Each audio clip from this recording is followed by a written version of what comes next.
Quand la pression monte, quand les enjeux deviennent vitaux, comment se prennent les décisions au cœur de la machine d'État? En janvier 2013, la France déclare la guerre aux djihadistes qui menacent de conquérir le Mali. Les liaisons dangereuses, le dilemme des otages, la pression des politiques, c'est cette histoire racontée de l'intérieur par les hommes et les femmes de l'ombre que vous allez découvrir tout de suite dans Cellules de crise.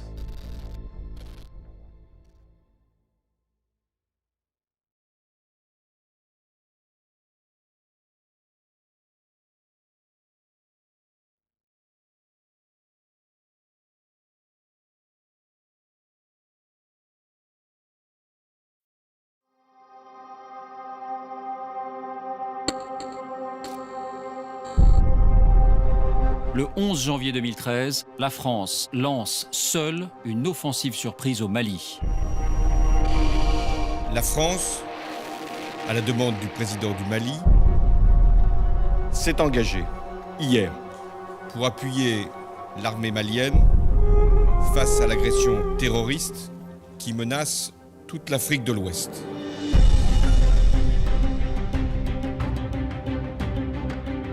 Quand la France entre en guerre, quand une décision engage la vie de milliers de soldats contre un ennemi lointain, comment la machine d'État se met-elle en ordre de bataille? Le président a décidé qu'on allait y aller. Et il veut y aller vite, et il veut y aller fort. La justification de cette intervention, c'est la menace terroriste. Tout le pays risque de basculer aux mains des djihadistes. Au cœur des cellules de crise, nous allons vous raconter la diplomatie secrète, nous n'avions pas besoin d'une intervention au sol.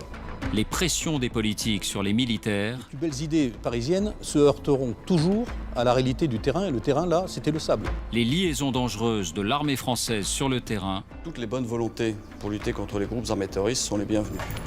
Les combats extrêmes face à un ennemi prêt à tout. Mais il y avait aussi des enfants soldats. Là, c'était un choc psychologique. La France a-t-elle rempli ses objectifs? Détruire les djihadistes dans leur sanctuaire, restaurer l'intégrité du Mali. Cellule de crise, Mali, les secrets d'une guerre contre le terrorisme.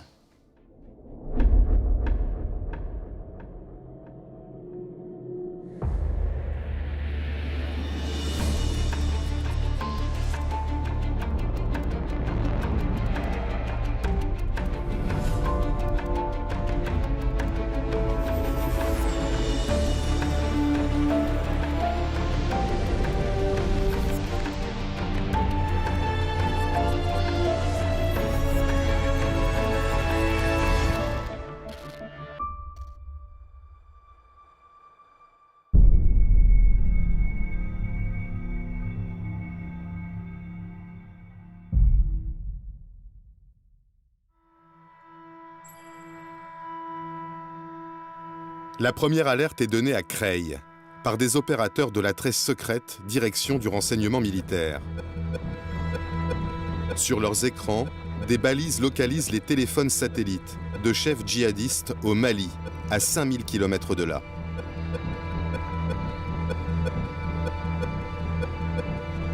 Les cibles se savent écouter et communiquent au minimum. Mais la surveillance électromagnétique permet de suivre les déplacements de leur téléphone. Les renseignements français surveillent la montée en puissance des principaux leaders de 3 groupes terroristes, Ansar Dine, Aqmi et le Moudjahou. Ils sont membres d'Al-Qaïda, indépendantistes touaregs ou anciens combattants de Kadhafi. Ils vivent du trafic de drogue et des prises d'otages. Depuis début 2012, ils occupent la moitié nord du pays et imposent la charia.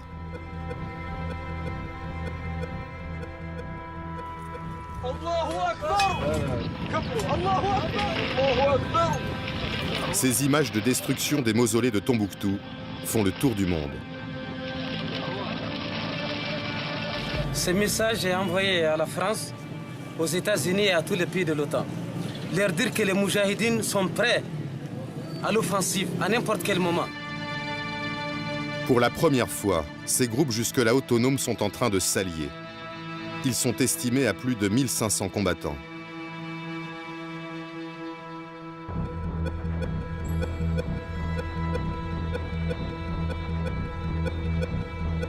Cédric Lewandowski centralise les informations des services de renseignement pour le ministre de la Défense. Tout un faisceau de présomptions nous permettent d'être tous les jours un peu plus convaincus qu'il se passe quelque chose et que ces mouvements-là, qui n'étaient pas censés dialoguer les uns avec les autres, sont en réalité en train de planifier quelque chose.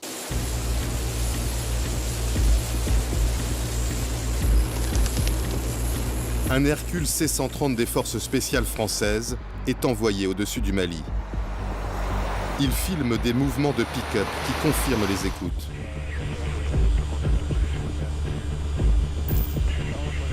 Des combattants djihadistes convergent vers le sud, menaçant la capitale, Bamako. On a du renseignement avec des caméras au-dessus de cette colonne, relativement haut pour ne pas être visible du sol, et qui nous a permis de dire à nos autorités politiques et militaires, si on ne fait rien maintenant, il sera trop tard après.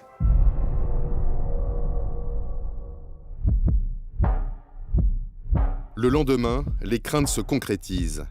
70 pick-up djihadistes s'apprêtent à foncer sur le village de Konna. Pour la première fois, ils franchissent la frontière virtuelle entre le nord qu'ils occupent et le sud du pays.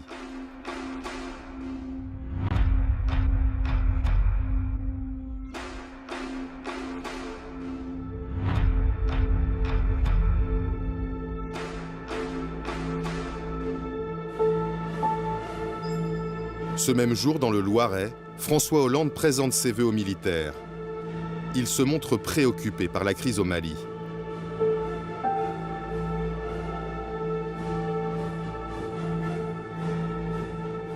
Le terrorisme, cette forme de barbarie qui a déclaré la guerre à toutes les civilisations, a pris racine dans le Sahel et dans le nord du Mali.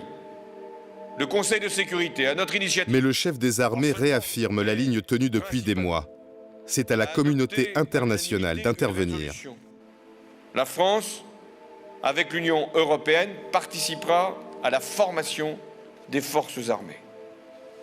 À la fois celle du Mali et celle des Africains. Officiellement, la France n'interviendra pas à la place des Africains.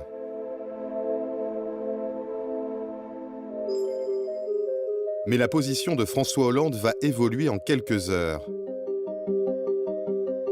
De retour à l'Élysée, il reçoit plusieurs coups de fil des autorités maliennes. Laurent Fabius est témoin d'une de ces conversations.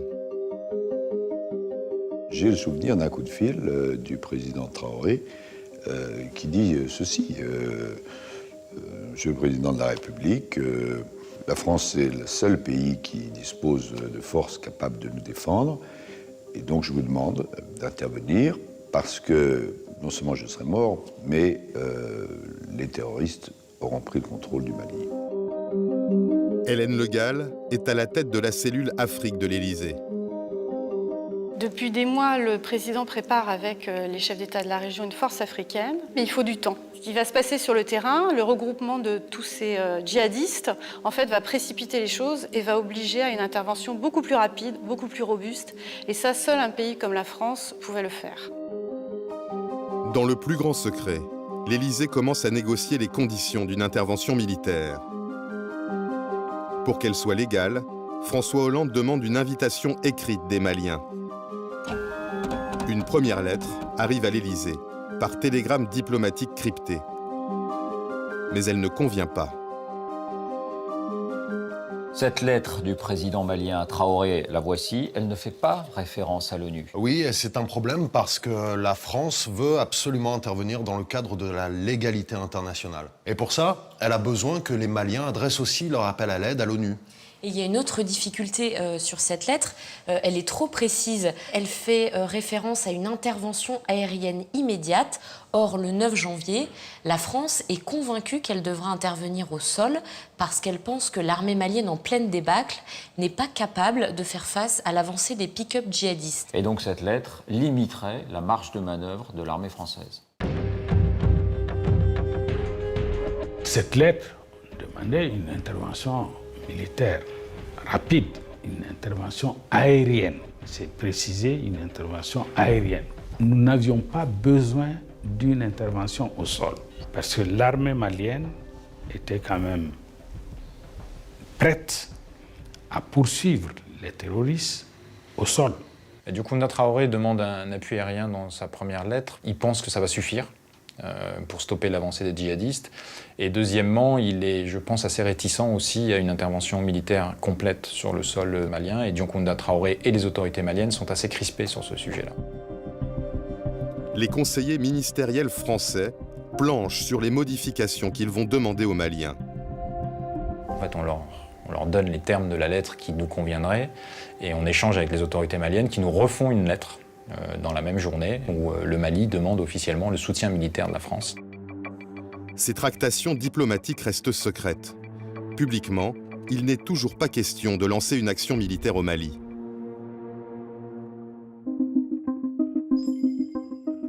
Pourtant, ce même jour, à l'hôtel de Brienne, le ministère de la Défense est convaincu que la France doit intervenir de toute urgence. Ce jour-là, nous savons que le chef du Mudjao, l'un des 3 mouvements, annonce à ses troupes « Préparez-vous mes frères, nous allons attaquer ».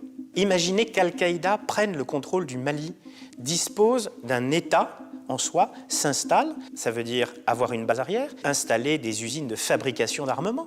S'il prenait le contrôle d'un État, alors c'était une déstabilisation de l'ensemble du Sahel et donc un véritable danger pour la France et pour l'Europe. La France redoute la création au Sahel d'un sanctuaire terroriste, d'un Sahélistan, à l'image de ce qui s'est passé quelques années plus tard en Irak ou en Syrie avec le groupe État islamique. C'est l'enjeu central. Mais est-ce qu'il y a d'autres intérêts pour Paris à intervenir, politique ou économique? Alors la France n'a pas vraiment d'intérêt au Mali. Elle ne participe pas à l'extraction de l'or malien, qui est la principale ressource du pays. Et ailleurs? En revanche, oui, elle en a au Niger voisin, juste à côté du Mali, car le Niger fournit 30% de l'uranium consommé par les centrales nucléaires françaises. C'est vital. C'est absolument stratégique de protéger ses approvisionnements de la menace terroriste. Dans le village de Konna, des combats opposent les djihadistes à l'armée malienne depuis la veille. La centaine de soldats maliens ne tient plus que la préfecture et 2 checkpoints. Le commandant Abbas Dembélé est à leur tête. En face de nous, les véhicules qui débarquaient des djihadistes qui tentaient de monter à l'assaut sur nos différentes positions. Le checkpoint sur l'axe de Tombouctou avait été détruit. Le checkpoint principal qui avait pu tenir et qui repoussait même l'ennemi risquait de prendre l'attaque dans son dos. Pour ne pas laisser les hommes à la boucherie, j'ai évalué un peu le risque. J'ai dit stop. Il fallait se replier sur une autre ligne en arrière et réorganiser ses forces. Après 2 jours de combat, les soldats maliens se replient. Les djihadistes prennent possession du village de Konna. Ils filment leur entrée victorieuse dans la ville.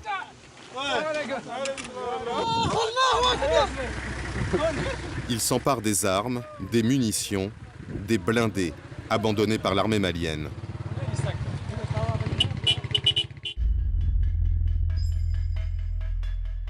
À Paris, au ministère de la Défense, les informations sur la débâcle de Konna remontent en temps réel. La France n'est pas encore en guerre.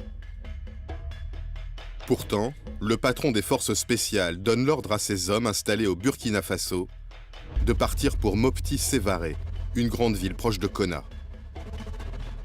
On a envoyé des reconnaissances, parce qu'on ne s'engage jamais sans reconnaissance, sans renseignement. Quelques 20 à 30 bonhommes sur l'aéroport de Mopti Sévaré, avec de quoi se défendre et de quoi tenir quelques jours. Qui tient l'aéroport, tient la ville. Les forces spéciales aménagent leur poste de commandement à l'intérieur de ce bâtiment.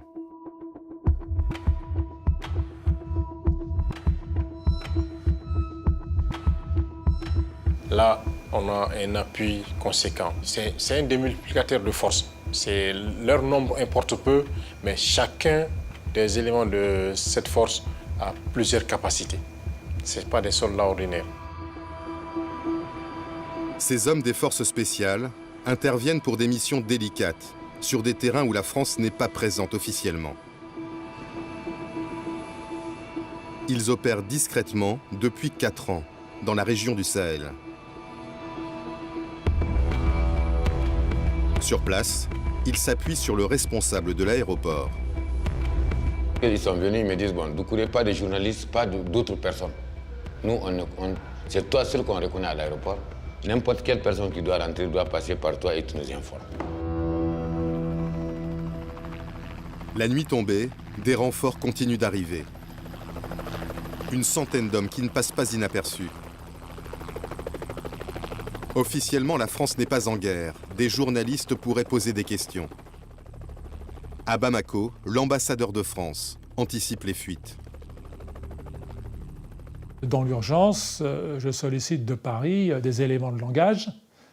Qu'est-ce qu'on doit dire aux médias qui vont, à la population, qui vont bien s'apercevoir qu'un avion militaire français s'est posé sur le sol malien et d'un commun accord avec les Maliens, on dit voilà, reprise de la coopération. Dans la nuit, l'Élysée obtient un ultime feu vert. Le Conseil de sécurité des Nations Unies appelle à aider l'armée malienne. La France a un cadre légal, des forces sur place. Elle peut intervenir.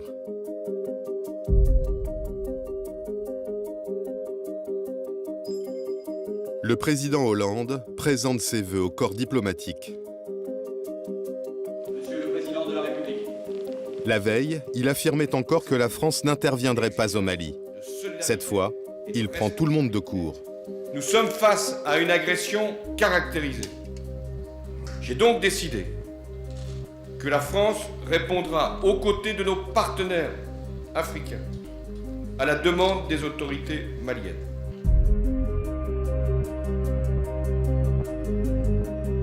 François Hollande convoque à l'Élysée les chefs militaires, les patrons des services, des conseillers et ses principaux ministres. D'autres avoir des chèques.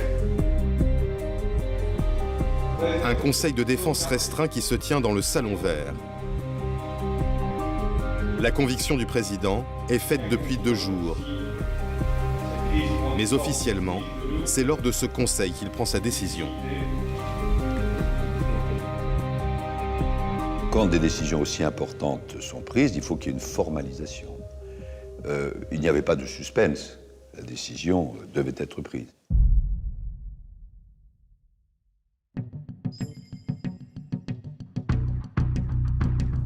Dès la fin du Conseil de défense, le chef d'état-major des armées rejoint un bunker enfoui sous le boulevard Saint-Germain. Le CPCO, le Centre de planification et de conduite des opérations, va mettre en œuvre les ordres de François Hollande. Le président a décidé qu'on allait y aller. Voilà. Et il veut y aller vite, et il veut y aller fort. On est vraiment là dans l'opération coup de poing qui vise à donner un signal extrêmement fort à la fois à la communauté internationale et à la fois à l'ennemi que la fête est finie et que l'engagement de la France va être extrêmement fort et brutal.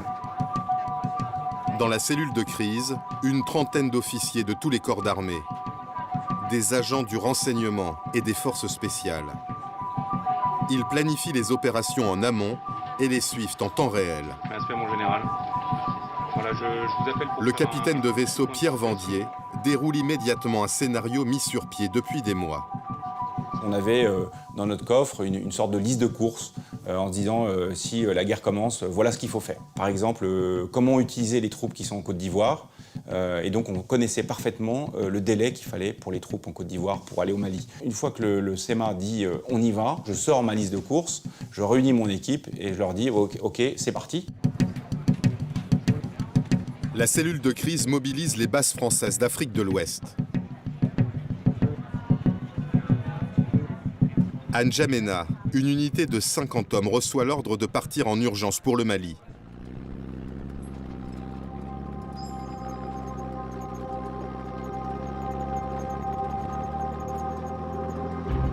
Le colonel Paul dirige le détachement.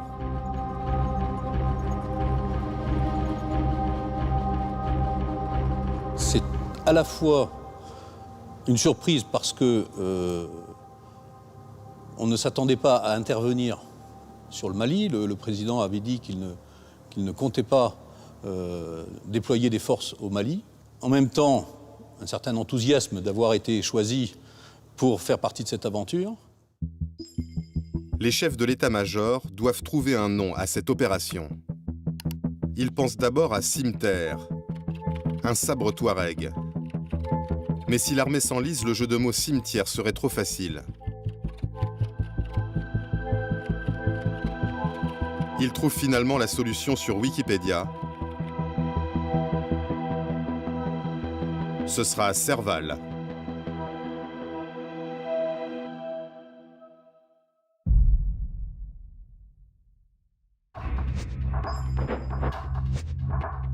Les forces spéciales sont pour l'instant les seules en mesure de mener les combats. Elles reçoivent l'ordre de bombarder les pick-up djihadistes qui se rapprochent de Mopti Sévaré. À ce moment-là, le moyen le plus efficace et le plus rapide, c'est d'utiliser les hélicoptères de combat, en l'occurrence des gazelles qui étaient celles que nous avions sur place, équipées d'un côté d'une mitrailleuse et de l'autre côté de missiles anti-chars, qui sont allés en vol, je vais dire, au contact de cette colonne de djihadistes.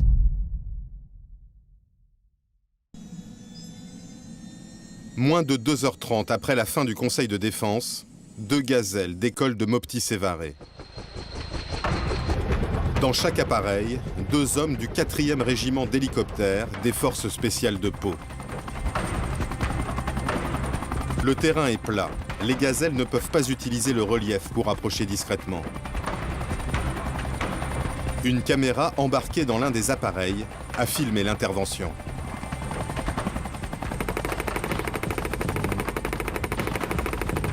La gazelle ouvre le feu sur une cible au sol.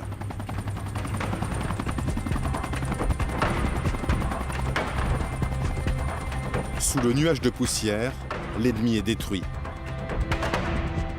Mais des djihadistes dissimulés sous les acacias répliquent. Les 2 hélicoptères sont touchés. La première gazelle doit se poser en urgence. Un soldat est blessé. L'équipage sera récupéré, l'engin brûlé par les Français.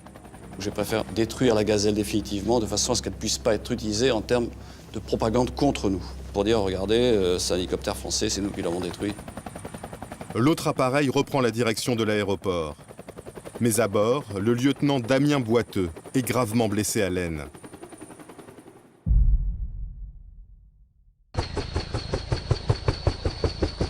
Le soldat a perdu énormément de sang quand la gazelle atterrit à Mopti Sévaré.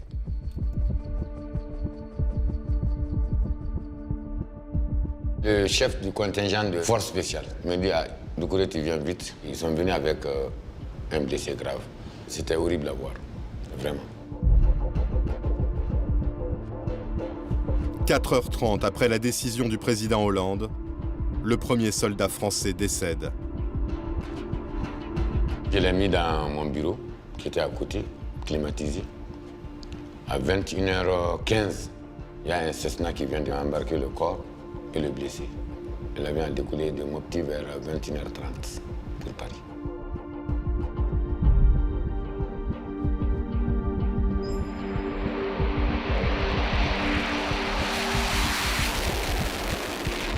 Après les hélicoptères, des Mirage 2000 de l'armée de l'air entrent en action. Ils vont lâcher leurs bombes sur les positions ennemies autour de Konna. Dès la fin de la première journée, l'offensive des djihadistes est stoppée. Au premier soir de l'intervention, la colonne est donc stoppée, mais pourquoi envoyer des gazelles, ces vieux hélicoptères, pas blindés, qui doivent voler bas pour tirer et qui sont donc plus vulnérables? On n'est pas les seuls à se poser cette question. Les parlementaires, membres de la commission de la Défense, ont élaboré ce rapport sur l'opération Serval.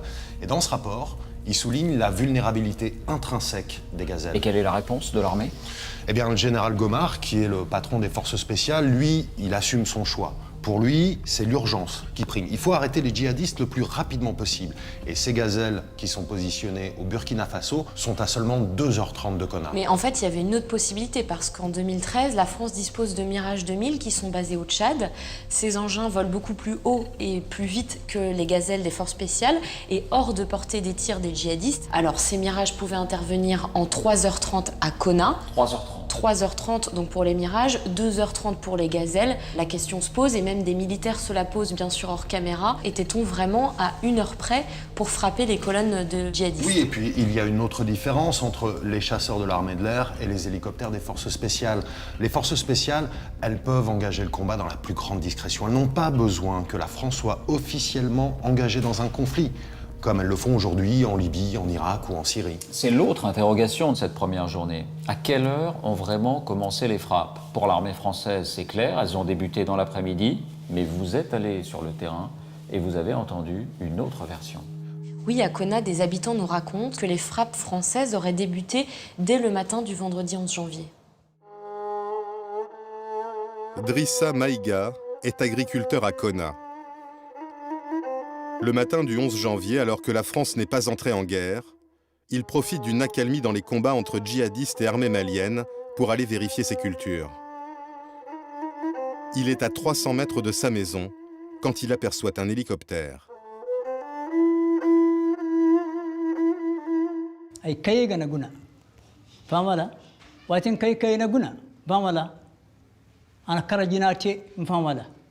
ana kara hinkanto te famala kul yamma kayegana guna nti borakana chabayana de mujahidine kango arrondissement ora ina tire fo. Drissa Maïga retourne vers sa maison et constate qu'elle a été touchée, dit-il, par des tirs d'hélicoptères français. watini yana yakone ko fare ay kubi kayekat ay ke ka kasawna kan aga lani famala aminata bu adama bu zainabu bu aliyu bortaci ayni kurgari kan dogori mana banyuti dogori ku dogori ndrimbu ay go jiri way gunda heram famala mali madu ande panda ay karanta mbarane mali madu ande panda ngare he ay go jiri way gunda hera fam donc wala goy hunde ho ay zaru bero kan go yana ngata adama kinewi. Sur place, d'autres témoins racontent des frappes de l'armée française dès le matin du vendredi 11 janvier. Les hélicos de combat faisaient cap sur Konna, un hélico de combat avec des missiles, avec des mitrailleuses. Tout le monde sait ce que ça fait, c'est pas pour aller patrouiller. À partir du 11 déjà au matin, il y a eu des bombardements ou des frappes des hélicos français sur les résiduels ennemis qui se trouvaient déjà encore à Konna. Les autorités françaises maintiennent leur version. Il n'y a eu aucune frappe d'hélicoptère avant le déclenchement officiel de la guerre, le vendredi après-midi, ni aucune victime collatérale. Très clairement, là-dessus, je peux être tout à fait définitif. Les premières frappes ont lieu à 16h via le détachement des forces spéciales.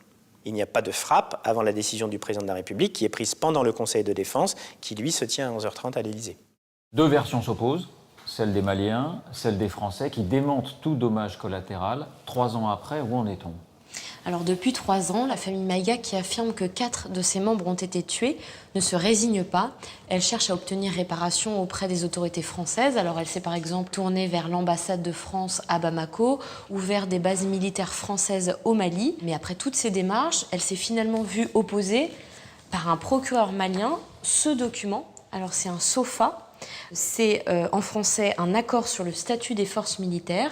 Il est signé entre la France et le Mali et précise notamment le statut juridique des soldats français lorsqu'ils interviennent sur le sol malien. Ça signifie que quand la France entre en guerre, elle signe des contrats. Effectivement, et ce contrat prévoit toutes sortes de choses, toutes bêtes et très concrètes, comme par exemple que les soldats français ont le droit de conduire avec leur permis français sur le sol malien.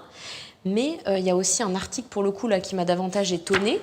C'est l'article 9, qui dit que la partie malienne prend à sa charge la réparation des dommages causés aux biens ou aux personnes, y compris lorsque la partie française en est à l'origine. Autrement dit, si la France tue des civils, par exemple lors de raids, elle n'est pas juridiquement responsable. Non, la famille Maïga ne peut pas se retourner contre la France pour obtenir réparation. Elle ne peut se retourner que contre l'État malien. Exactement, c'est le Mali qui doit prendre à sa charge toutes les indemnisations, même si la famille Maïga arrivait à prouver que les Français sont responsables de ces frappes. Et qu'a-t-elle obtenu?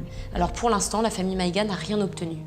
Alors ça peut paraître choquant, la lecture de cet article, mais la réalité est la suivante, c'est que la France décide de s'engager pour sauver les institutions maliennes. La contrepartie, c'est qu'effectivement, s'il y a des dommages collatéraux, ce qui se produit dans pratiquement toutes les opérations militaires, on ne voudrait pas que les soldats français soient poursuivis par une juridiction nationale ou internationale.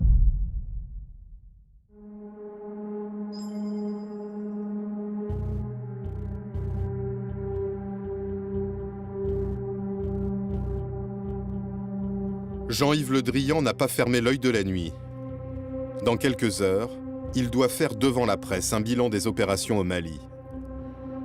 Le ministre doit gagner l'adhésion des Français à cette guerre. Au moment où je vous parle, nous poursuivons les ok. Donc je décline tout ça pour penser que ça ne va pas les emmerder. Bon. Entouré de ses principaux conseillers, il passe en revue les éléments de langage, pèse chaque mot. L'Union européenne est mobilisée, c'est un peu gonflé de ma part, mais... Non, puisqu'il y a un conseil affaires étrangères. Il y a le conseil affaires étrangères jeudi. Il va prendre des décisions. Oui, exact. Je vous rappelle que la donne a changé. Ouais. Voilà, c'est ça. L'agression caractérisée des... Les enjeux de communication sont absolument fondamentaux parce que l'opinion doit comprendre et adhérer à l'opération qui est en cours. C'est absolument fondamental pour la réussite même de l'opération. Donc oui, nous devons être extrêmement précis et d'expliquer ce qui est en train de se placer, c'est vrai, pour un pays, dans un pays qui est malgré tout relativement lointain dans le quotidien de chacun d'entre nous. À 65 ans, ce fidèle du président Hollande est spécialiste depuis toujours des questions de défense. C'est sa première guerre, un premier soldat est mort. Bien, mesdames, messieurs, je viens devant vous ce matin avec le chef d'état-major des armées dans une situation de gravité. La France est engagée dans un combat sans merci contre le terrorisme où qu'il se trouve. Malheureusement, l'un de nos pilotes, le lieutenant Boiteux, du 4e RHC de Pau, a été mortellement blessé. J'en viens maintenant au deuxième théâtre. Le ministre parle d'un deuxième théâtre. Il révèle que la veille, une autre opération ultra secrète a eu lieu en Somalie. On est à 6000 km du Mali, à l'autre bout du continent africain, et la DGSE tente de libérer un otage. Et cet otage, il a un statut particulier. Effectivement, cet otage, c'est Denis Alex. Il appartient à la DGSE, il est membre du service Action, et depuis 3 ans et demi, il est retenu en captivité par un groupe islamiste, les Chebab. Depuis, la DGSE mobilise de gros moyens pour essayer de le libérer. Et elle va finir par le localiser. Denis Alex va finalement être localisé à 100 km au sud de la capitale somalienne, Mogadiscio, dans ce petit village de Boulomarer. Et en décembre 2012, François Hollande va donner son feu vert à l'opération de libération. Cette opération, elle a un nom, c'est l'opération Musisi. Cette tentative de libération, elle a lieu le même jour que le lancement de la guerre au Mali. Est-ce qu'il y a un lien entre les deux? Selon les autorités, il y aurait des raisons bien précises. C'est une nuit dite de niveau 5, c'est-à-dire une nuit noire absolue, parce que les coefficients de marée sont également favorables et parce que les conditions météorologiques, telles qu'on pouvait les attendre, étaient idéales. Et donc, c'était oui, cette nuit du 11 au 12 janvier à 3 h du matin, que se trouvait le moment idéal pour intervenir en Somalie.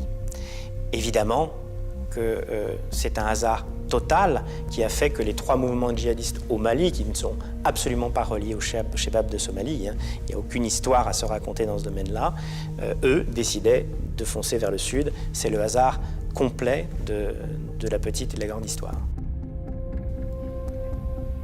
Des combats d'une grande violence se sont déroulés, d'une grande violence, au cours desquels, je parle maintenant avec précaution, tout donne à penser que malheureusement Denis Alex a été abattu par ses geôliers. Un soldat a perdu la vie à la suite de blessures et un soldat est porté disparu.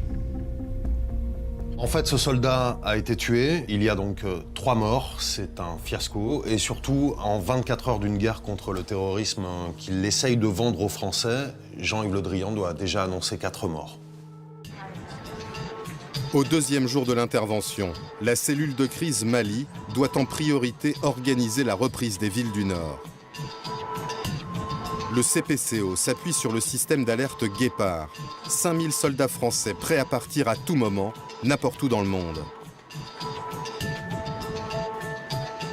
À leur tête depuis 1 an et demi, le général Bernard Barrera. Je reçois un coup de téléphone du CPCO, donc de Paris, me disant « Attention, on va déclencher l'alerte Guépard, donc apprête-toi à mettre tes unités en place ». Je rejoins tout de suite mon PC qui était à quelques centaines de mètres de mon domicile, à Clermont-Ferrand, et j'appelle mes 5 colonels en disant « Pour l'instant, on ne sait pas quelles unités, mais on est dans du réel, et apprêtez-vous à partir et à prévenir vos capitaines pour qu'ils préviennent eux-mêmes leurs soldats ». En quelques heures, les premières unités sont prêtes à partir. Elles quitteront la France au bout de 2 jours. Le général Barrera, lui, va attendre 9 jours pour rejoindre le Mali. Car les logisticiens du CPCO sont confrontés à des problèmes d'acheminement des hommes et du matériel. L'armée manque d'avions de transport. À l'hôtel de Brienne, le ministre en personne prend son téléphone pour en trouver. Il fait le tour des Alliés, dont les Américains. On nous proposait de louer des heures de vol. Un coup de téléphone, disons viril, mais correct, entre Jean-Yves Le Drian et Leon Panetta, le ministre de la Défense américain à l'époque, a permis de débloquer la situation en quelques minutes. Le ministre explique à son homologue que les Russes, eux, proposent de prêter gracieusement leurs avions. Et les avions américains nous ont été prêtés et non pas loués. Derrière cette anecdote des avions prêtés bon gré, mal gré par nos alliés américains, il y a une réalité, la France n'a pas tous les moyens de ses ambitions. Oui, en fait, pour des raisons budgétaires, la France a choisi de ne pas avoir de gros avions de transport. Donc du coup, elle ne peut pas vraiment se projeter seule sur un théâtre de guerre. Et pourtant, il va falloir envoyer beaucoup de monde et de matériel. En fait, entre le début de l'intervention, le 11 janvier, et la fin du mois de février, la France va envoyer sur place environ 6000 personnes et un peu plus de 10 000 tonnes de fret par avion. Sur ce total, en fait, 95% de ce fret va être envoyé dans des avions étrangers. Il y a les avions des Alliés, bien sûr, les Canadiens, les Américains qui participent à l'opération, mais surtout, majoritairement, il y a des vols qu'on loue à des compagnies russes et ukrainiennes. Avec quelle facture ? En fait, ça va correspondre à peu près plus de 60 millions d'euros. En gros, ça représente 350 000 euros par vol.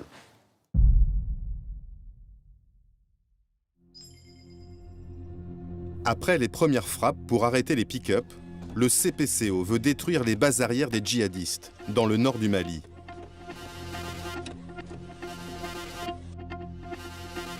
Grâce à 3 ans de surveillance et de renseignement, il a identifié 60 cibles prioritaires. Ces objectifs sont transmis au colonel Damien. Il commande le premier escadron de Rafale envoyé au Mali. Ce sont des postes de commandement des groupes terroristes dans la région de la boucle du Niger, au centre du Mali. Et ce sont des dépôts logistiques, des dépôts de carburant, des dépôts de munitions.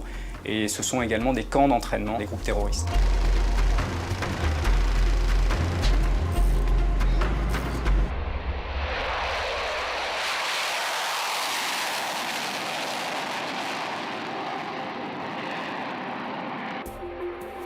L'escadron du colonel Damien est obligé de faire un détour.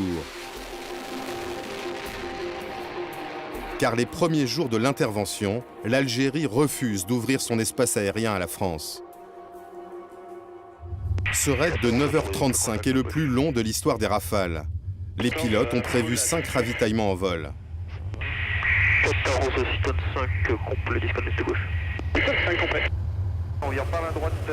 En milieu d'après-midi, ils larguent leurs 24 bombes sur la région de Gao. Combien de temps encore? 7 secondes.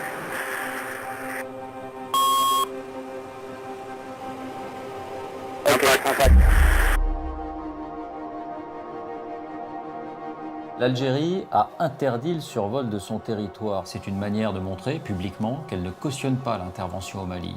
Pourquoi? Pour des raisons de politique intérieure. Les autorités algériennes ne sont pas mécontentes de montrer à leur opinion publique qu'elles tiennent tête à l'ancien colonisateur français. Et puis, Alger entretient une relation complexe avec les groupes djihadistes. C'est-à-dire? Eh bien, il ne faut pas oublier que les principaux responsables d'AQMI, Al-Qaïda au Maghreb islamique, sont d'origine algérienne. Ce sont les héritiers des GIA, ces fameux groupes islamiques armés qui semaient la terreur dans l'Algérie des années 90. Alger, surtout, ne veut pas se les mettre à dos. Et hors caméra, des conseillers ministériels ont été très clairs.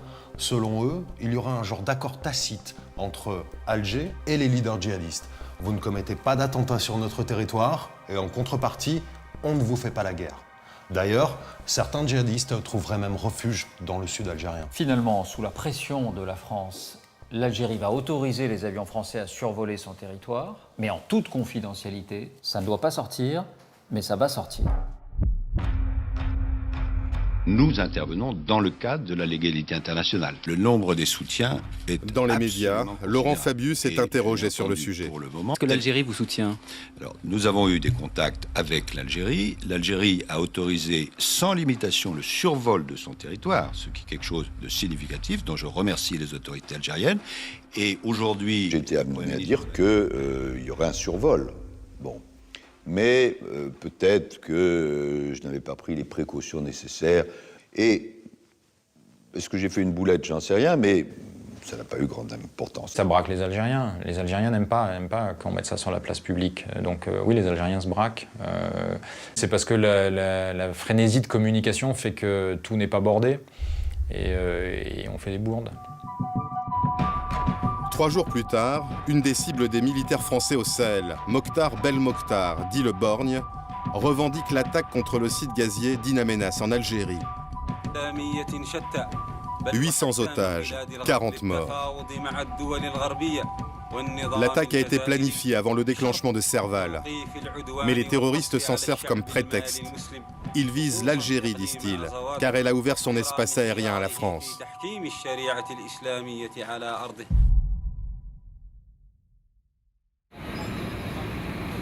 Le colonel Paul et 900 hommes, les premiers arrivés sur le terrain, sont toujours cantonnés à l'aéroport. Ils attendent encore du matériel et des munitions. Seule une compagnie de 140 soldats fait route vers le nord pour prendre le relais des forces spéciales.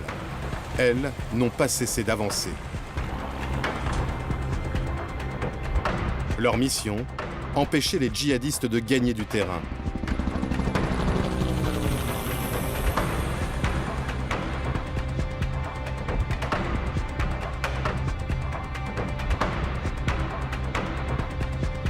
En 10 jours, avec seulement 250 hommes, elles ont investi 5 villes.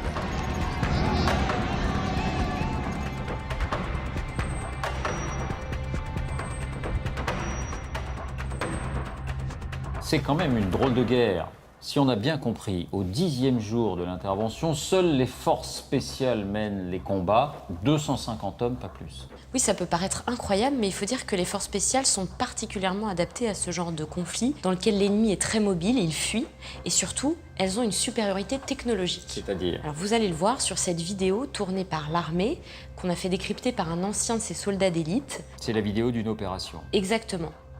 On aperçoit des commandos au sol, ils sont en train de s'approcher d'un buisson. Dans ce buisson, 2 silhouettes blanches, ce sont des djihadistes.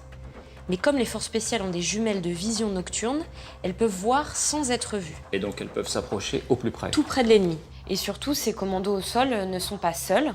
Au-dessus d'eux, il y a un hélicoptère de combat. Et d'ailleurs, c'est lui qui fait ces images. Et au-dessus encore, il y a un avion d'observation qui, lui, ne participe pas au combat, mais fournit des renseignements aux commandos et à l'hélicoptère. Donc c'est un dispositif à 3 étages. On appelle ça une opération combinée. Et voilà ce que l'avion d'observation va filmer. Des tirs de roquettes de l'ennemi qui frôlent de peu l'hélicoptère Tigre. Les djihadistes fuient, là on en voit 2. Et c'est l'hélicoptère qui va les prendre en chasse. Voilà, l'hélicoptère, là les prend en chasse, frappe et les élimine. Et ces forces spéciales n'ont pas fini de jouer les premiers rôles. Et non, car l'état-major va confier à ces forces spéciales la prochaine étape stratégique de cette guerre.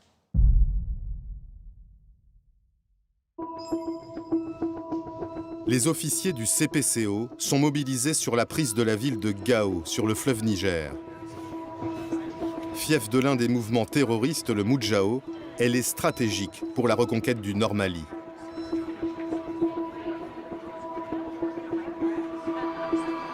Dans notre idée, c'est partir de Sévaré Mopti, aller prendre Gao, puisqu'il y a un pont, le seul pont en dur qui traverse le Niger, et puis de remonter vers la frontière au nord du Mali pour empêcher les djihadistes de s'enfuir vers l'extérieur, vers le Niger, vers l'Algérie, etc. Un ordre venu de l'Élysée chamboule des mois de planification. François Hollande veut Gao, mais il demande aussi Tombouctou. Et il veut aller vite. Il leur donne 10 jours. Tombouctou, c'est aussi un objectif vis-à-vis de l'opinion publique française. C'est la ville la plus connue du Mali à travers le monde, et parce que son poids à la fois culturel et symbolique frappe et a frappé l'ensemble de la population internationale quand on a su qu'elle était aux mains des djihadistes. Et donc la reprise de Tombouctou est une véritable prise de guerre, même si elle est symbolique. Effectivement, reconquérir Tombouctou, ça a du sens politique, même si militairement, ce n'est pas notre plan au départ. On n'est pas payé pour dire ça n'a aucun intérêt d'aller à Tombouctou. Nous, notre boulot, c'est de rendre possible la volonté politique. En termes d'efforts, de coordination, ça oblige à revoir le plan. C'est votre client au restaurant qui change d'avis alors que vous êtes déjà en train de faire la cuisine, qui vous dit en fait je voulais pas de la viande, je voulais du poisson. Le général Barrera, chef de la brigade Serval, est arrivé au Mali avec son PC de 92 officiers. Le CPCO n'a pas eu le temps d'entrer dans les détails du raid sur Tombouctou. C'est donc lui qui décide de la route à prendre. On se dit, bon, par où passer? Et donc là, il y a 3 options. Soit la route goudronnée qui arrive directement sur Tombouctou. Mais le seul problème, c'est que vous avez le fleuve entre Tombouctou et vous, et il n'y a pas de pont, il y a juste des bacs, et vous ne connaissez pas l'état des bacs. La deuxième solution, c'est de faire tout le tour en passant par Gao du fleuve Niger et d'arriver donc par l'est de Tombouctou. C'est long, et vous ne connaissez pas non plus la route, enfin en tout cas la piste de sable qui se situe de ce côté-là. Et puis finalement, vous avez la route qui est la plus sûre, mais qui est en même temps la plus, allez, on va le dire, la plus dégueulasse, parce que c'est du sable, c'est des marécages. Et c'est aussi la route qu'a pris Joffre au siècle dernier pour prendre Tombouctou. Donc historiquement, je me dis, si les anciens sont passés par là, c'est aussi parce que c'était certainement la meilleure route à prendre.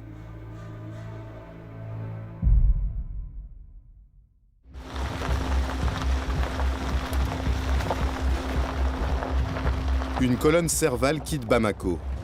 400 hommes et 130 véhicules pour un raid de 1000 km à travers le désert.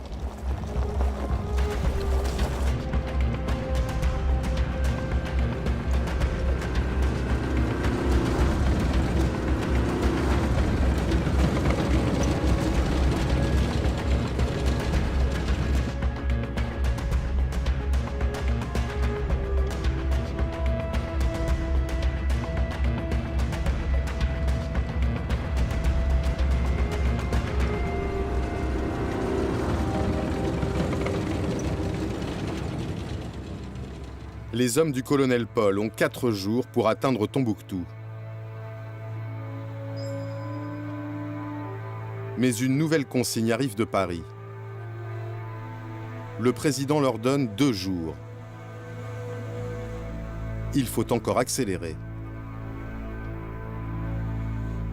Le président suit les opérations chaque jour pour voir où en sont les différents déplacements, les avancées de l'armée française sur le terrain. Et donc, il insiste à chaque rencontre avec les responsables militaires ou du ministère de la Défense pour aller vite.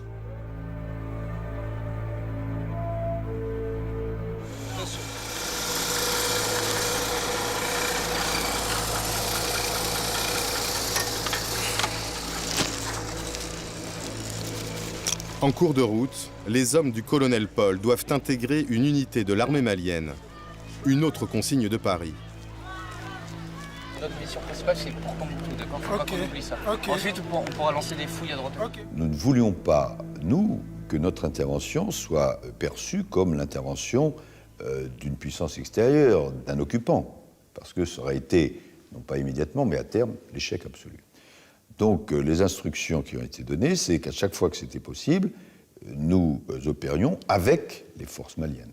C'est une question politique, de stratégie. Je peux te guider jusqu'à là-bas. Mais l'armée malienne manque de moyens et d'expérience. Ils sont morts à l'intérieur? Ils sont morts.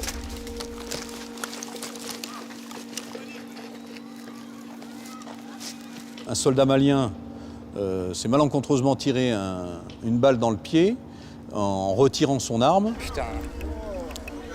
Il faut que tu dises à tes hommes de faire attention à ça. Même tout de suite, j'ai parlé de ça. Enlevez-la, s'il te plaît. Enlevez-la, s'il te plaît. Et là, on a perdu presque 1 heure pour savoir ensuite ce qu'on allait faire de ce blessé. À ce moment-là, le chef doit prendre une décision. Donc un seul blessé, c'est blessé malien. Le soldat malien est confié à un hôpital local. La colonne reprend sa route.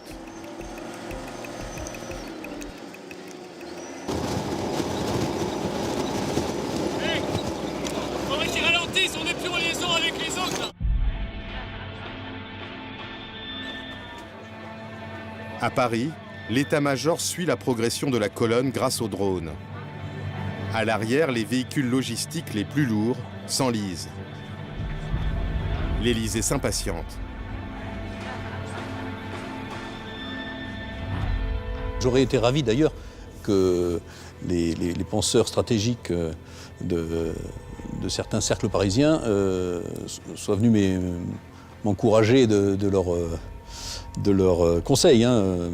J'aurais été ravi qu'ils viennent aussi avec moi pour comprendre que le terrain commande.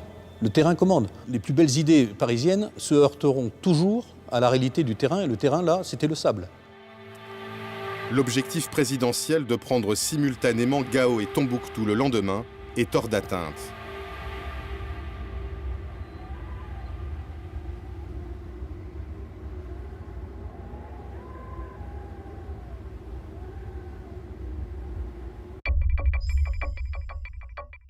À Paris, les militaires doivent rendre des comptes.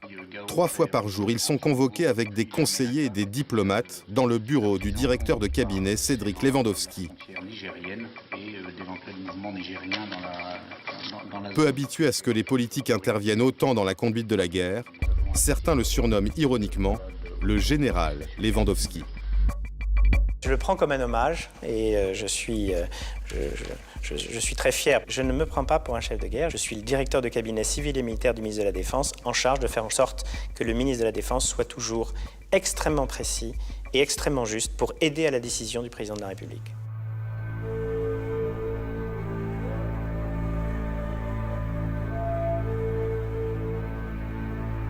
Au 15e jour d'opération, les forces spéciales roulent vers la ville stratégique de Gao. 150 hommes très mobiles qui ont parcouru 400 km en 2 nuits. Sans attendre les renforts d'une colonne Serval partie de Bamako, ils reçoivent l'ordre d'attaquer les 2 points clés de la ville. Gao était assez compliqué parce qu'il y avait à la fois le pont sur le fleuve Niger et l'aéroport. Les deux étaient tenus par des groupes armés terroristes. Donc on a monté une manœuvre en même temps, prise du pont par le sol et par la route, prise de l'aéroport par les airs avec un posé d'assaut. Michel, 30 ans, commande une quarantaine d'hommes des forces spéciales chargés de prendre le pont à l'entrée sud de la ville de Gao.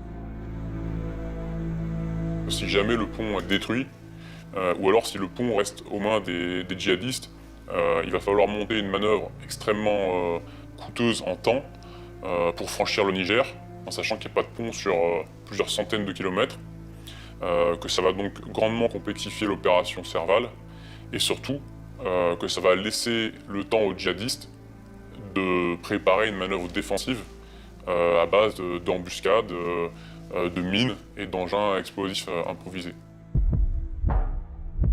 Les djihadistes ont installé leur checkpoint à l'entrée sud du pont, dans une zone habitée.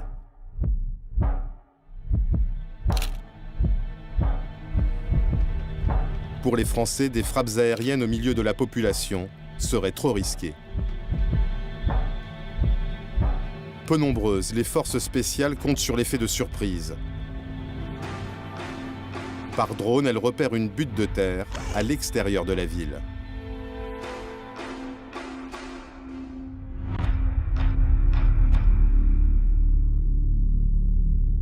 À 23 h, les forces spéciales se prépositionnent sur ce point haut.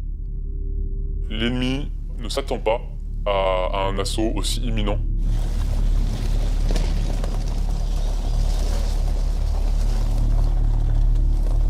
On les voit arriver et se déployer devant nous. On est au maximum de nos capacités de vision. Le groupe d'assaut est en ligne. L'ennemi se comporte donc comme si nous n'étions pas là. Les djihadistes ont prévu de tendre une embuscade à l'endroit même où sont postées les forces spéciales. Lorsqu'ils arrivent à 5 mètres, les premiers échanges de tirs ont lieu. Il est 23 h 30. En moins de 2 minutes, on a neutralisé l'essentiel du groupe.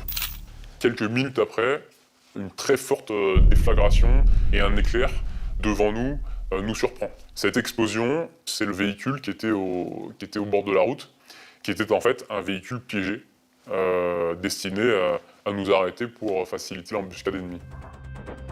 Les djihadistes installés sur le checkpoint entendent l'explosion. Certains fuient vers Gao en empruntant le pont, d'autres se cachent.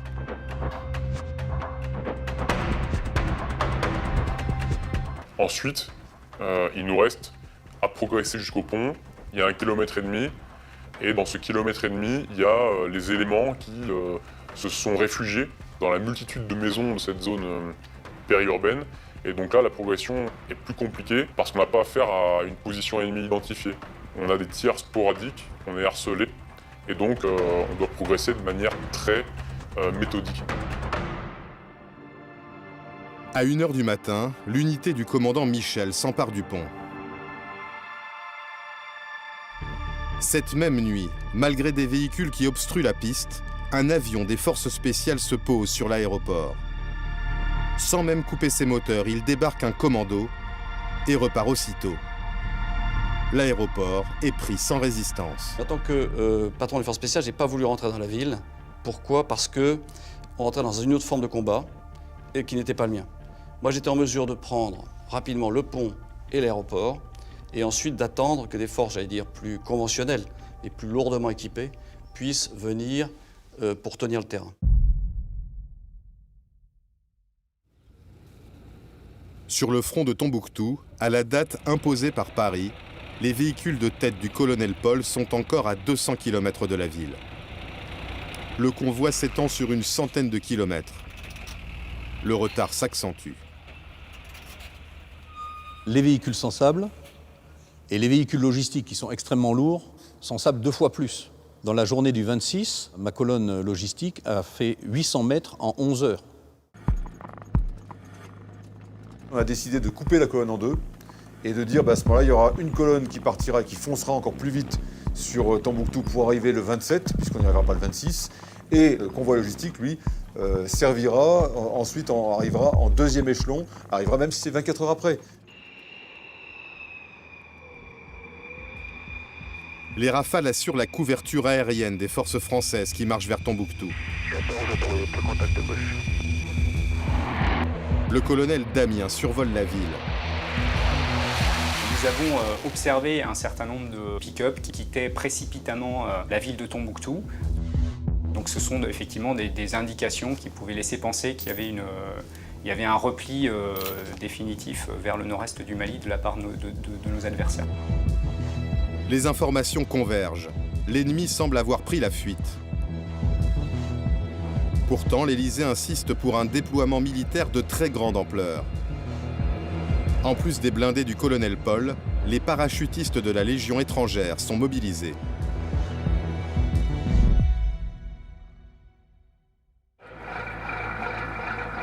Le 27 janvier à 23 h, les blindés du colonel Paul s'apprêtent à prendre l'aéroport de Tombouctou. Oui, ça semble bien.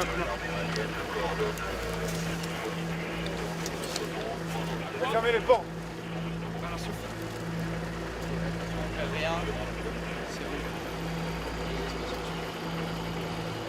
Encore un reçu pour coordination entre le Au même moment, 246 parachutistes sautent sur la ville.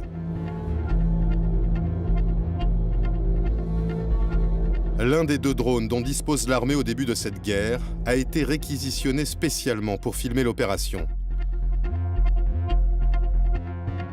Ces images seront distribuées aux chaînes de télévision.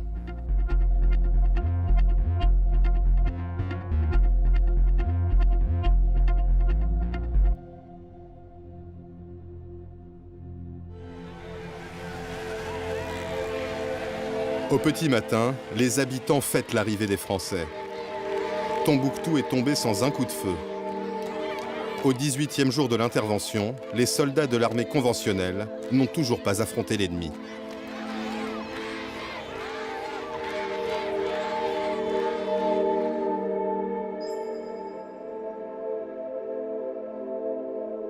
À Paris, Jean-Yves Le Drian arrive à l'Élysée pour un entretien avec le président. Il est détendu.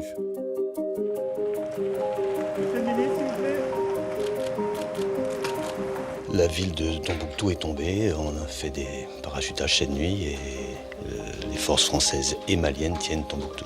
Et vous venez lui annoncer? Je lui ai déjà prévenu ce matin, cette nuit.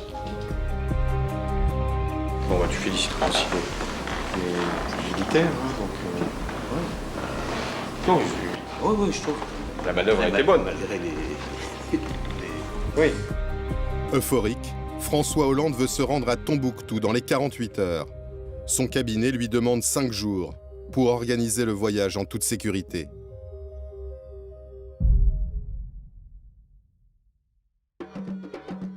À Tombouctou, une foule immense attend François Hollande.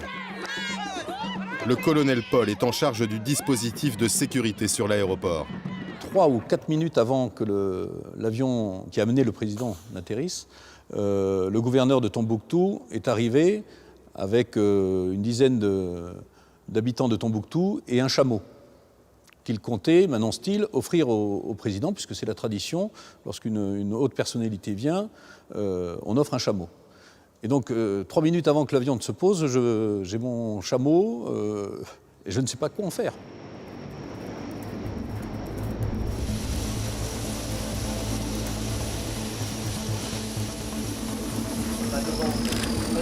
Aux côtés de François Hollande, le président malien Traoré, suivi des ministres Jean-Yves Le Drian et Laurent Fabius. C'est pas le chameau qui pose des problèmes sécuritaires, c'est tous les gens qui vont entourer le président au moment où il se voit offrir le chameau. Donc, au niveau sécurité, il va falloir prendre ça en compte.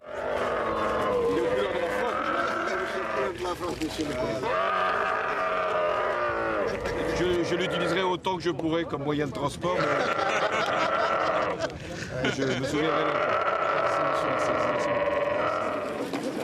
Le président a fait savoir qu'il souhaite s'entretenir avec les chefs militaires du terrain, mais en privé. Il s'agit d'organiser une mini-cellule de crise, mais à laquelle on ne peut pas associer le président malien. Donc il va falloir trouver une manière de soustraire le président à l'ensemble du dispositif, et notamment de son homologue. Et donc il est prévu que le président ait envie d'aller aux toilettes, et je l'accompagne à l'intérieur de l'aéroport. Et donc là, on se retrouve en fait dans une cellule de crise, face à une petite carte. C'est le seul moment où j'ai un contact en tant que chef tactique avec le chef politique, qui est le chef des armées. Et là, bon, je ne pourrais pas vous donner ces mots, mais très clairement, c'était sans aucune ambiguïté. C'était bravo pour ce que vous avez fait honneur à la France, et maintenant, je vous demande de continuer, de trouver l'ennemi, et si vous le trouvez, de le détruire. François Hollande fait la tournée des monuments symboliques de la ville, ceux qui ont été ciblés par les djihadistes. Et ça, c'est à leur portée, ça, dans les retraites, ils se sont pris à mettre du feu là-dedans. Le président termine son voyage à Bamako. Il y est accueilli en héros. Nous étions là, nous entourions le président de la République. Et juste en face de nous, il y avait un écriteau qui était ça, que j'avais en face de moi. Alors, il y avait marqué « Merci à Papa Hollande et au tonton Le Drian et Fabius. C'était juste en face de moi. Sur le moment, c'est assez indicible. Bon, c'est plus simple que ça, on se dit qu'on a été utile. Sur la place de l'Indépendance, François Hollande prononce un discours dont une phrase va devenir célèbre. Et moi, je veux ici vous dire que je viens sans doute de vivre la journée la plus importante de ma vie politique. Cette phrase, c'est lui qui l'improvise au moment du discours. Je crois qu'il est gagné par l'émotion qui est visible sur l'ensemble des participants et en particulier la foule de Bamako qui lui témoigne beaucoup d'affection à ce moment-là. L'enthousiasme des Maliens vis-à-vis de François Hollande sera de courte durée.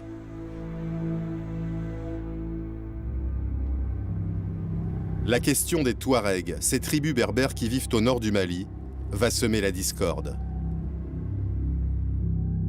Pendant qu'on célèbre la reprise des grandes villes, les forces spéciales continuent d'avancer. Elles sont alors à Kidal, à près de 1000 km au nord-est de Tombouctou. Oui, cette ville, Kidal, c'est le bastion des Touaregs. C'est la capitale de ce qu'ils appellent l'Azawad. L'Azawad, c'est un territoire plus grand que la France et dont ils réclament l'indépendance. Ça fait 50 ans que des combats meurtriers, en fait, opposent les autorités de Bamako aux indépendantistes Touaregs. Et là, une question délicate va se poser pour les Français à propos d'un de ces groupes Touaregs, le MNLA. Absolument, le MNLA, le Mouvement National de Libération de l'Azawad. En fait, en 2012, le MNLA, ce mouvement, s'allie avec les djihadistes pour chasser l'armée malienne de tout le nord du pays. Et puis les alliances vont se retourner, les djihadistes vont eux-mêmes chasser le MNLA du pouvoir, les anciens alliés deviennent ennemis. Et lorsque Serval débute, le MNLA propose d'aider les Français. Mais c'est un mouvement sulfureux. Oui, ils ont été proches des djihadistes, ils recrutent des enfants soldats selon l'ONU, mais la France va accepter l'aide proposée par le MNLA, sans le dire officiellement à ce moment-là, au titre d'un vieux dicton, les ennemis de mes ennemis sont mes amis.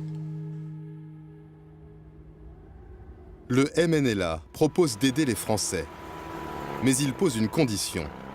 L'armée malienne ne doit pas entrer dans Kidal. Les Français doivent venir seuls. À l'ambassade à Bamako, Christian Rouillet est catégorique.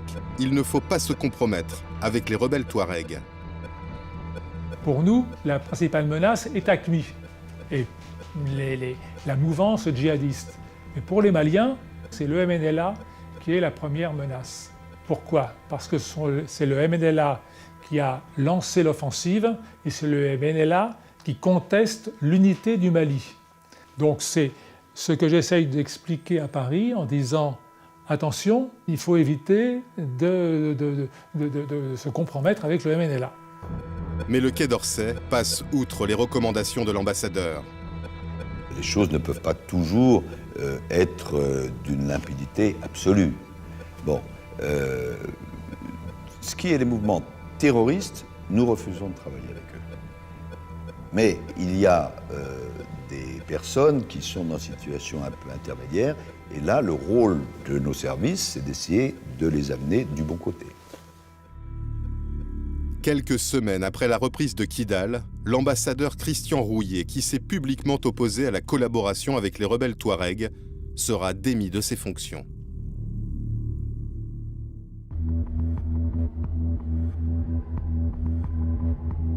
Comme convenu avec le MNLA, les forces spéciales ont pris le contrôle de la ville sans associer les soldats maliens.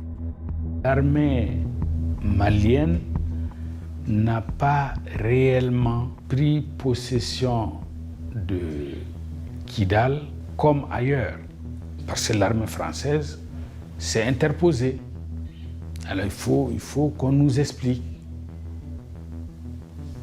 Il faut qu'on nous explique. Moi, je suis militaire. Mon combat était de neutraliser les groupes armés terroristes.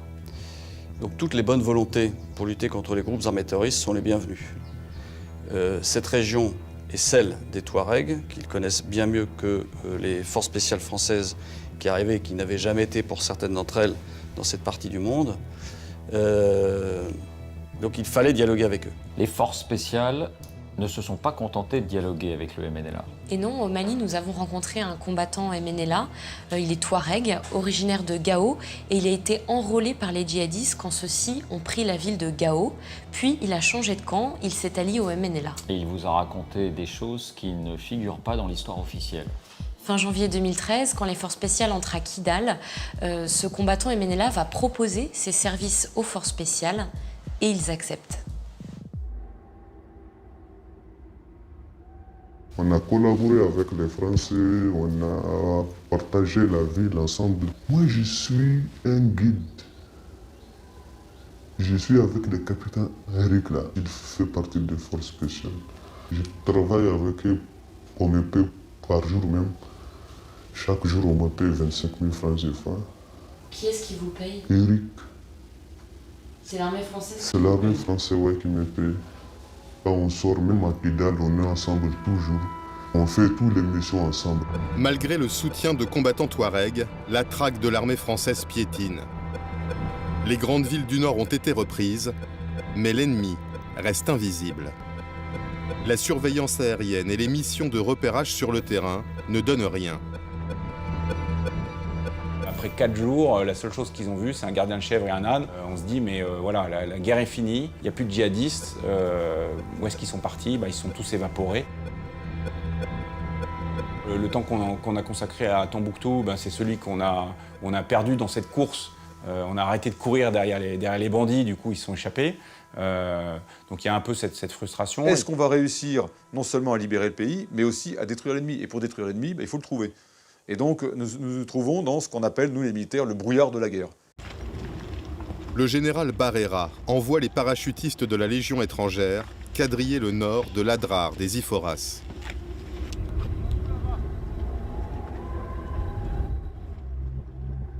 Ce massif montagneux très difficile d'accès est connu pour être une zone de repli des djihadistes.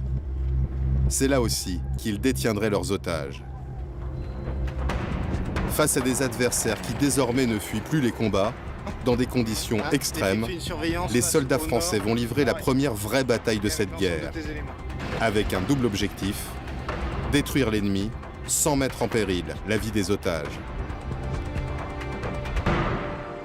Christine Coapé est la sœur de Marc Ferret, otage d'AQMI depuis 2 ans et demi. Le point culminant de notre peur, ça a été lorsque les armées françaises sont arrivées dans le massif de l'Adrar des Iforas. Ce que l'on craint, les familles, c'est justement que les otages se trouvent sous le feu et puis perdent leur vie. Les autorités, à ce propos, nous disent qu'elles vont faire le maximum, qu'elles vont essayer d'en tenir compte. Pour le CPCO qui coordonne les opérations, l'ordre est très clair. À aucun moment les otages sont pris dans le tempo des opérations.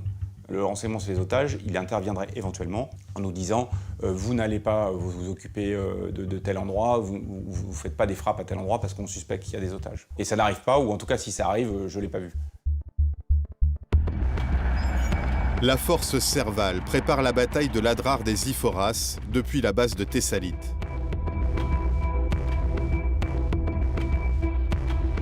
Le général Barrera est convaincu que l'ennemi se dissimule dans l'Amététaï, la seule vallée du massif où l'eau est facilement accessible.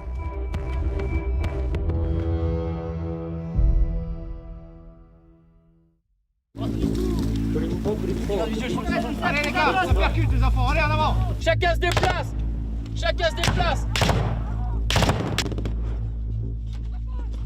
Le 19 février, après 15 jours de recherche, l'intuition du général Barrera se confirme. Les premières unités qui commençaient à grenouiller dans l'Adrar des Ifogas sont tombées sur une grosse embuscade de djihadistes qui protégeaient l'entrée de la Matétaï. Donc là, on a eu des combats très durs avec notre premier mort. Donc on a compris que le nord était gardé. Dans ce guet-apens, le sergent-chef Harold Vormesel est tué.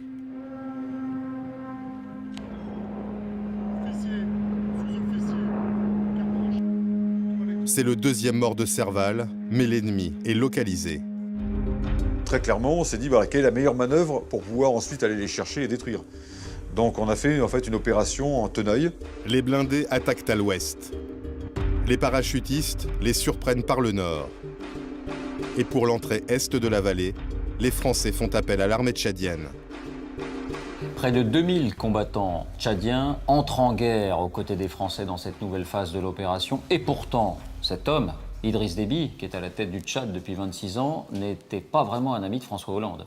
Oui, c'est le moins qu'on puisse dire. François Hollande s'est toujours montré très critique vis-à-vis d'Idriss Déby. Quand il était premier secrétaire du Parti socialiste, il dénonçait sa légitimité très limitée et son régime qui bafoue les règles démocratiques. Et en tant que président ? Alors en tant que président, c'est un peu la même chose. François Hollande l'évite soigneusement. Il a même annulé une visite qui était prévue depuis bien longtemps, qui devait se dérouler à l'Élysée le 8 octobre 2012. Le problème, c'est que quand Serval démarre, François Hollande, il est bien obligé de reconnaître que c'est lui, Idriss Déby, qui dispose de l'armée la plus puissante de la région. Du coup, en fait, il est un peu le seul à pouvoir l'épauler. Donc il redevient fréquentable. Oui, il redevient fréquentable et même là, indispensable. Tous ceux qui étaient prêts à contribuer à cette lutte contre le terrorisme, le président était tout à fait d'accord pour qu'on travaille ensemble. Les Tchadiens ont une connaissance du terrain malien dans la mesure où il ressemble, par sa géographie, au terrain tchadien. Et donc, ils ont une expérience militaire importante de guérilla, de guerre sur ce type de terrain.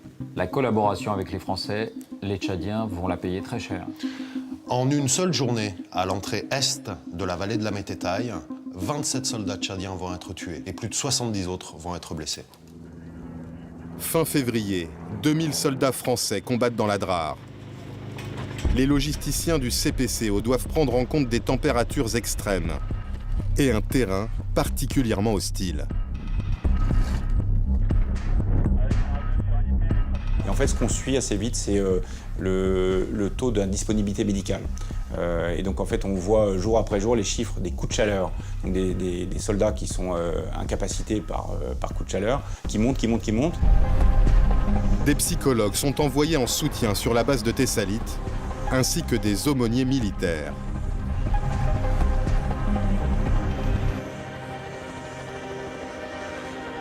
Jean-Jacques Danel est prêtre. C'est sa 3e opération extérieure.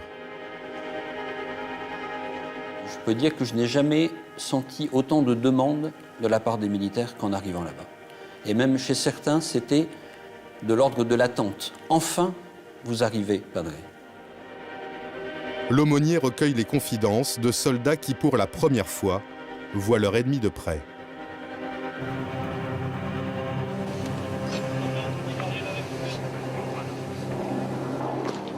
Entendez bien, ok?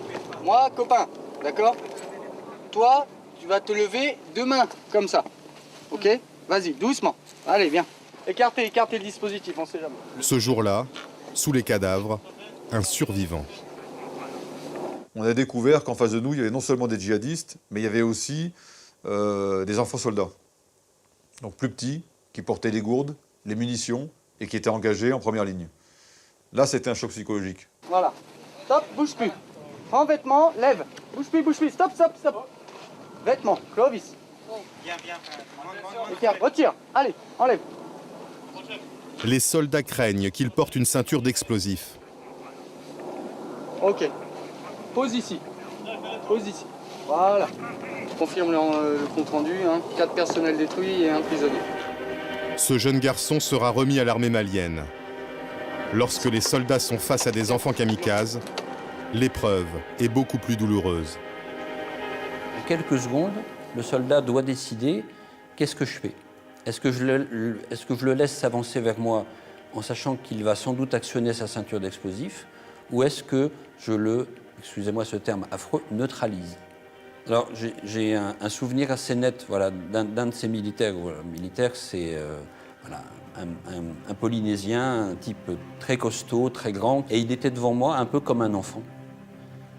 Parce que précisément, il avait dû tirer sur un enfant soldat.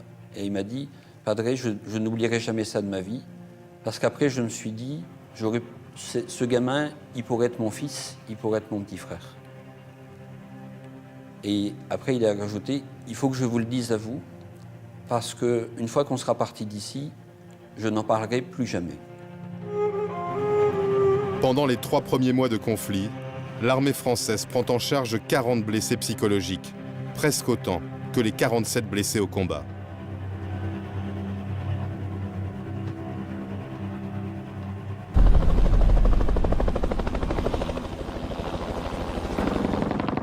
Il y a un tireur à gauche, c'est sûr. La force Serval fait face à une résistance déterminée de l'adversaire.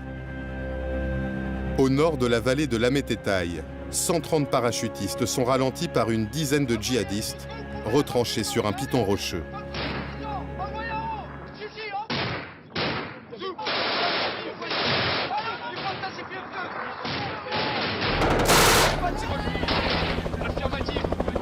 Deux assauts des Français sont repoussés.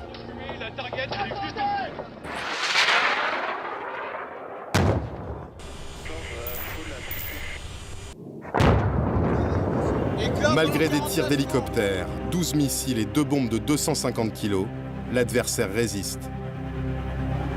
Le caporal-chef Cédric Charenton, 26 ans, est mortellement touché à la tête. Après 9 heures de combat, les parachutistes renoncent et contournent par l'est. Un seul djihadiste a été tué, les autres prendront la fuite pendant la nuit.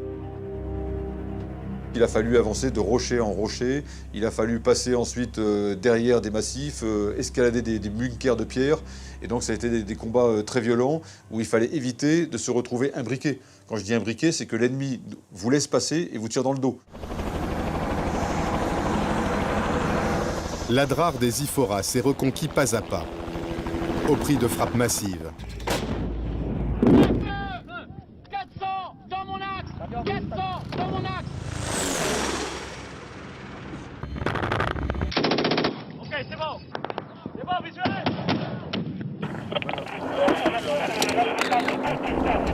Sous cette pluie de feu, des Français. 4 otages, dont Marc Ferret qui se trouve aux mains des combattants d'AQMI. Des balles qui sifflent, des bombes qui vous tombent dessus, des hélicoptères qui vous tirent dessus. Ça tombe de partout, quoi. Go, tu me descends, tu te déplaces sur la gauche, d'accord?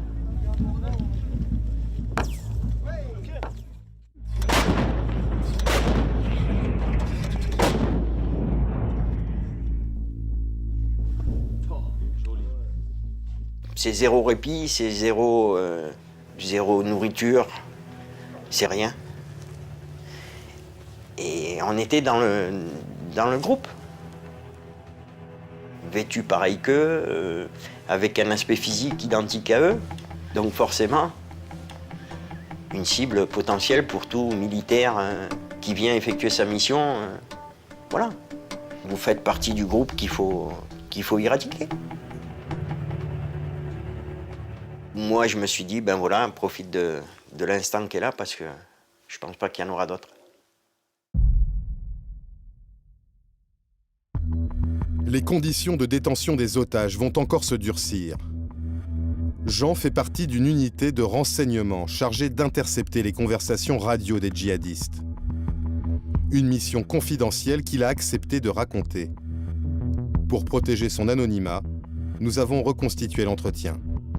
On était donc en poste à l'entrée d'une vallée, à écouter ce qui se passait.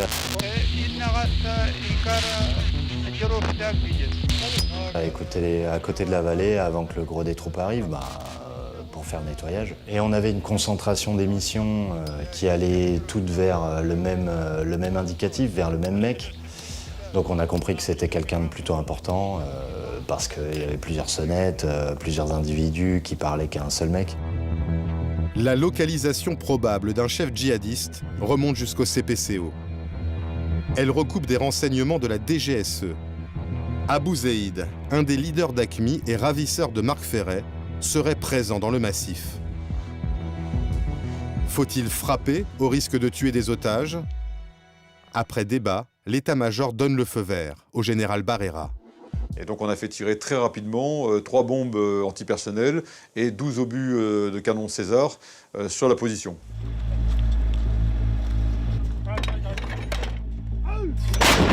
Il y a eu une première salve de tirs d'artillerie, si je ne me trompe pas, il y a eu aussi des avions qui sont passés.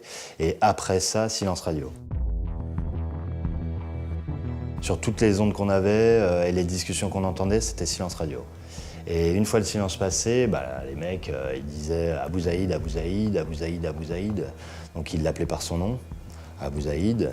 Et là, on a compris que, comme il répondait pas, il y avait de grandes chances que le mec, il soit mal en point, soit il soit mort. Ce 27 février, les Français viennent donc d'éliminer cet homme-là, l'un des leaders djihadistes, l'un de ceux que les anglo-saxons appellent les HTV, les High Target Value. Oui, sauf que les Tchadiens, nos alliés à l'époque, affirment que c'est eux qui ont tué Abou Zaïd 5 jours avant les Français. Pour le prouver, ils vont publier cette photo. Donc Abou Zaïd a été tué 2 fois. En fait, personne n'a jamais pu confirmer que sur cette photo, c'est bien le leader d'AQMI. Mais la France va faire prélever l'ADN de la victime de la frappe dont parle Jean. Et cet ADN, elle va le faire comparer avec l'ADN de la famille d'Abou Zaïd en Algérie. Ils concordent. Mais pourtant, elle va attendre le mois de juillet pour confirmer la mort du leader terroriste. Et même à ce moment-là, elle ne va pas revendiquer en être à l'origine. Et pour quelle raison? Alors sans doute par prudence, parce qu'à l'époque, il y a encore 6 otages français qui sont aux mains des djihadistes.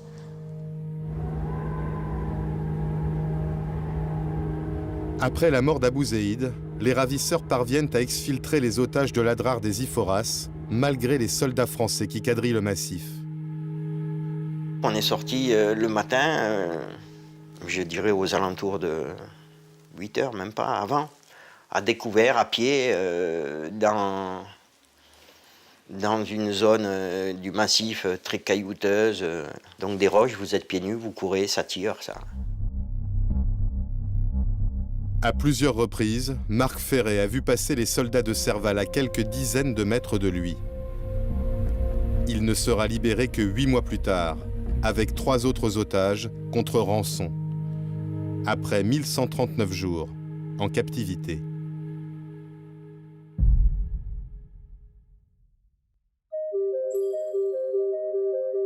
La parole est à monsieur Jean-Yves Le Drian, ministre de la Défense.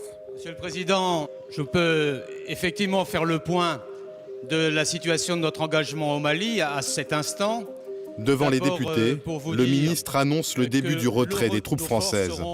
À moins de 4000 au début du mois prochain, à 2000 à peu près au courant de l'été. Il restera 1000 militaires français d'une manière un peu plus pérenne à la fin de cette année. Des soldats français continuent à ratisser l'Adrar, les zones de Gao et de Kidal. Mais après 13 semaines d'engagement, le ministère de la Défense considère que la reconquête du Mali est achevée.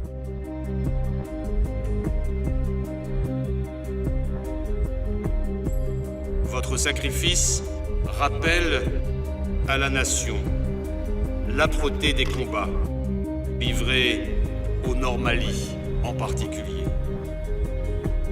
6 soldats français et 63 soldats maliens sont morts pendant ces 4 premiers mois d'opération. Près de 400 djihadistes auraient été tués, 300 faits prisonniers. Serval se prolongera jusqu'à l'été 2014 et se transformera en opération Barkhane, 3000 soldats français dans 5 pays du Sahel. Depuis, le nord du Mali est toujours instable. Les attentats continuent. Plus de 3 ans après la libération de Tombouctou, les djihadistes n'ont plus la capacité de renverser l'État malien, mais ils gardent une capacité de terreur.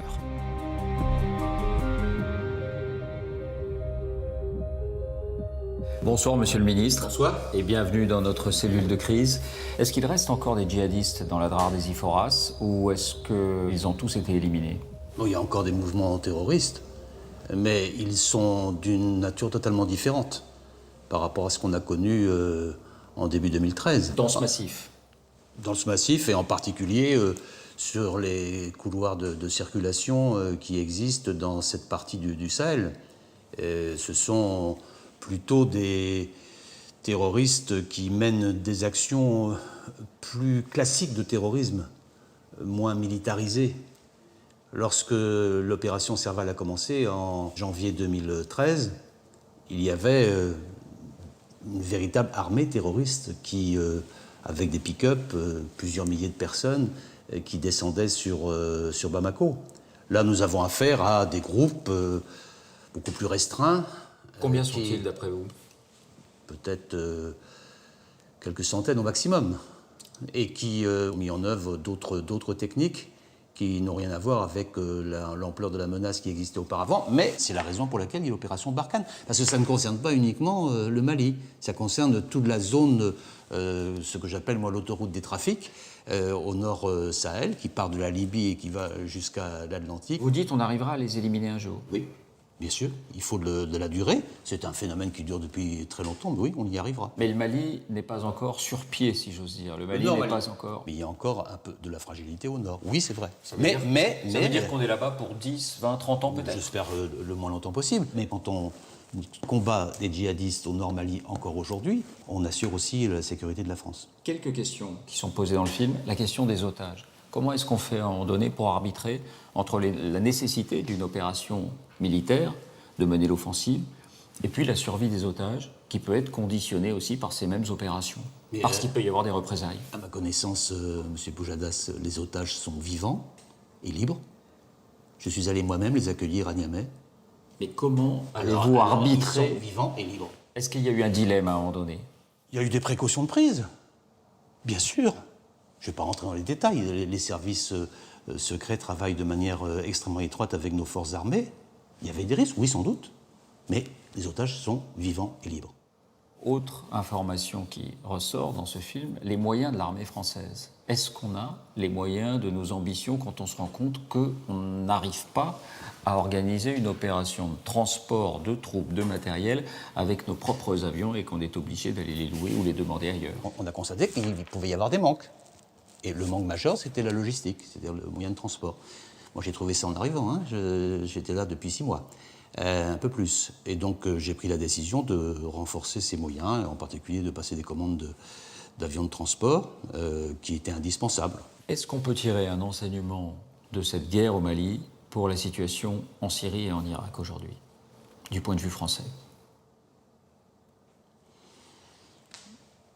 On n'est pas du tout dans la même configuration, même si c'est la même adversité. Entre Daesh et AQMI, il y a la même volonté barbare de détruire, quoi qu'il arrive, déstabiliser. C'est le même enjeu, avec des implications géographiques totalement différentes. On peut constater néanmoins que lorsqu'il n'y a plus d'État stable, alors c'est le champ ouvert pour le terrorisme, et ce terrorisme nous vise nous, que ce soit en Syrie, en Irak, ou que ce soit au Sahel ou au Mali. Merci, Monsieur le Ministre, d'avoir répondu à nos questions. Cellule de crise revient le mois prochain. Nous parlerons des attentats du 13 novembre.